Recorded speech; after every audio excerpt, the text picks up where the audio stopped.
Well, you worship the one who is referred to as the creator, but you have a huge issue with the creation.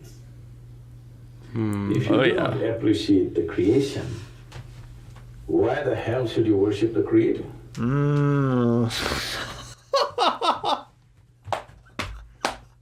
Yep. That's what I was looking for today. Hello, son. We're here today to talk about the birds and the bees. Welcome back to another episode of Learn With Us, where we learn what we wish we had been taught in school. I'm Mitch. With you. My name's Eli. And today, we're learning from Sadhguru if sex is a sin. Oh boy. Some spicy content let's hop today. right in, eh? Bars.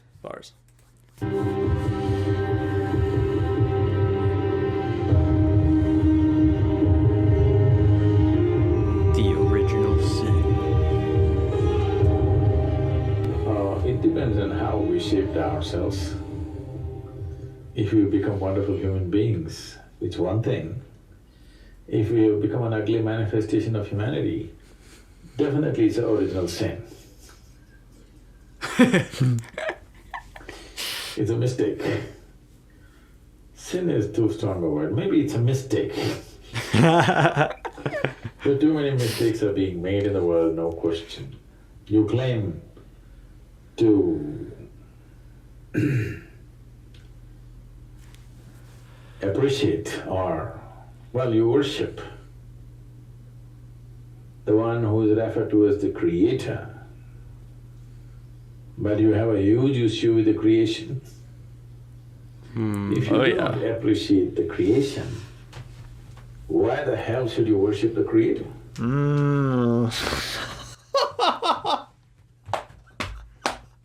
Yep. That's what I was looking for today. So the idea being, we are creation. Yes. And we naturally have sex. Yes. And if we were created by the creator, but then we think that sex, for some reason, is gross, the thing dirty. that creation is doing, then why the hell should we worship the thing that made us? Oh, man. Just that, out logics it's like simple logic. Yeah. Although also it almost makes me think of being able to worship the creator within you. You every person that's born has the power to create life if they want to. That's such a, oh my gosh, you can completely immerse yourself in this whole system of life, even the creation of other life. You don't even you can make something. Wow, that wacky. just hit me like that. That's crazy. Oh man. Someone who made such a bad job of this, the only way you can even be born is through sin. I think he must be banished. Banished. No, this is a fantastic device to keep people enslaved forever. If you do not even allow them to come to terms with their biology, they will never come to terms with anything in their life. Always, they will be dependent on an institution or a person or something who claims to have connections.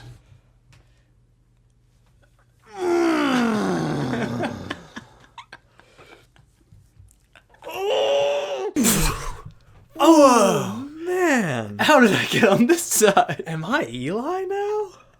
We wanted to take a second to pause this video and tell you about something very exciting. We have a Patreon. For those of you who don't know what Patreon is, it's a donation platform where you can make this possible by sending funds directly to us. Yeah, I was thinking about this. If everyone who watches this video signed up for our lowest level of Patreon, $2 a month, not a lot of money, we could make this content indefinitely and probably start releasing more than 3 videos a week. And yes, in return for your donations, you will also be getting access to exclusive content from us. Depending on the level of donation you have, you would get access to more content. But no matter what, you'll be getting monthly newsletter updates from us where we talk about ourselves and what we're going through in our lives in a more personal way. And really, you'll just be a more intertwined part of this journey. We also want to start doing more, uploading to Patreon more like lecture reactions, like really longer things that we just couldn't do on YouTube. So if you're interested in that, I feel like that's also pretty sweet.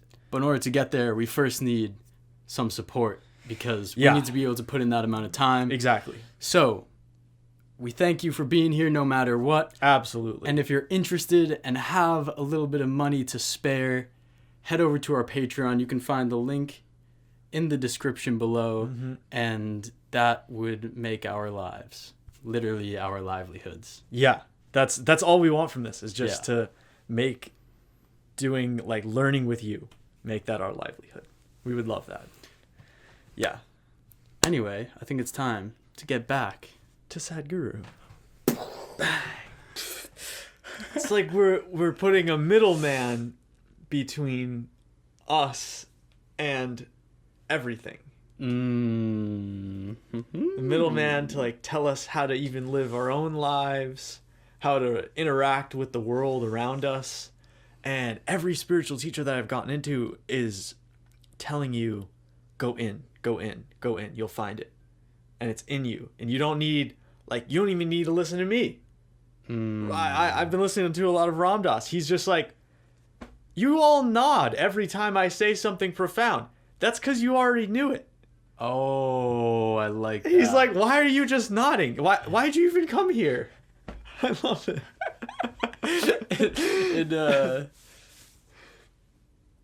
Oh, it's just right Come there. on, man.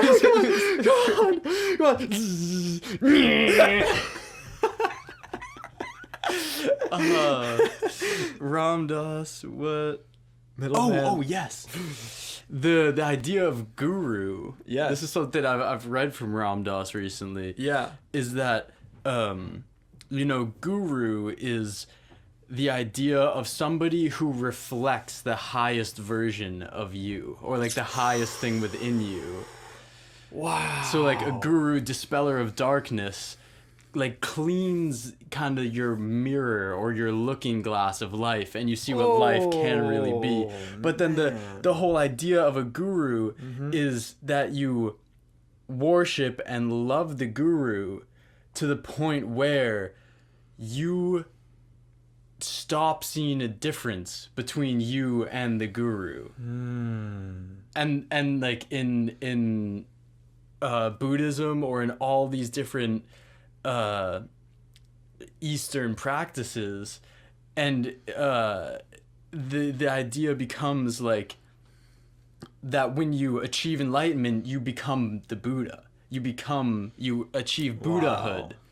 And it's as if you have become the guru. Or a character like Jesus being the son of God. Like, he is that bloodline of God.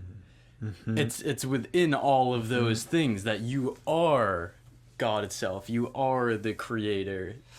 Yes. And then yes. getting to hear from someone like Sadhguru or these other teachers we listen to, it's like we get to see that cleaned mirror, that reflection of how we could actually live. I think that's why I get such a lifted up feeling whenever I listen to someone like him. It's like my chest feels high. I feel like I can, like, the potentials of life are all open. Oh man. They make you feel guilty of your very existence. Because that way you will always be enslaved to whatever they have set up. Something so fundamental as the menstrual cycles in a woman. She has to feel guilty about it, and she's impure. Her existence is impure. Unfortunately, I want you and all the teachers of the world to understand, if your mother did not have menstrual cycles, you wouldn't be born. You must have met your father. Yes. So the life-making material, unused, is what it is. And if that is impure, your very birth is impure. That's what they're anyway trying to tell you, that your birth is impure. Oh my gosh. And to cover this, there's a whole lot of other stories which I don't want to enter. Once you're not in terms with your own physical existence, you essentially will never ever be in terms with any other dimension of your life. This itself will cover you forever. This is… Bro. Dude. Yo. He's just so calmly just dismantling the church. Just peace. Peace. Oh, yes, I'll take this piece as well. Yo, the idea of, as long as you aren't comfortable with this physicality that you're inside of, then you will never be able to touch other dimensions of life. Yeah. Oh my gosh. Think about how much of the culture we are living in today is focused on your physical appearance, you know, making you feel bad for the way you look, making you do certain things. Try not to age. Yeah, all and those things. None of those things include… well, I mean, now there's like the movement against, which is radically accepting what you are and how you are. And one thing that I've heard Sadhguru and some other yogis say about the physical side of yoga is that it's not about stretching or, you know, looking good like it seems to be often in the West or whatever. It's about putting your body into a state where you can forget that you have a body. Because your body is so at peace, so in flow. No problems, nothing. It is just an open channel, and you are getting to experience everything fully because you don't have these aches, these whatevers that are holding you back. That's beautiful. Yeah. I like that. And thinking a of lot. that, like health and acceptance of your physicality as the basis to all progression after that. Yeah. This is a fantastic trick to keep you enslaved forever. No wonder institutions have lasted. Though they've lost their relevance, they stay, simply because your existence, your very existence, you're guilty of. If you're guilty of your very existence, that means one or that which is the source of creation should be even more guilty. You are eternally guilty. Oh my and God. That which has created all this must be even more carrying the burden of guilt. Guilt and fear have been phenomenal tools to control populations, which has been successfully done for a long time. It's time this is broken. Oh my gosh. Wow. I love how he didn't even… Yeah, that's proper response. I love how he didn't even want to say the word sin. Because I feel like that in of itself, like saying sin and expressing that someone is sinning, that the only emotion that's going to evoke in the person is just guilt. And so, yeah, like he's saying, if you're feeling guilty about your biology, you're feeling guilty about the thing that created you and the tools that you have to create life, then you're not going to be able to expand. Because it's like, you have to feel comfortable in your body and in who you are before you can expand yourself. That's what I've found with myself. It's like, whenever I don't accept myself, I'm so stagnant. It's brought me to another stream of thought of… I'm in an ethics class right now where we're just learning like classical ethical theory, whatever. But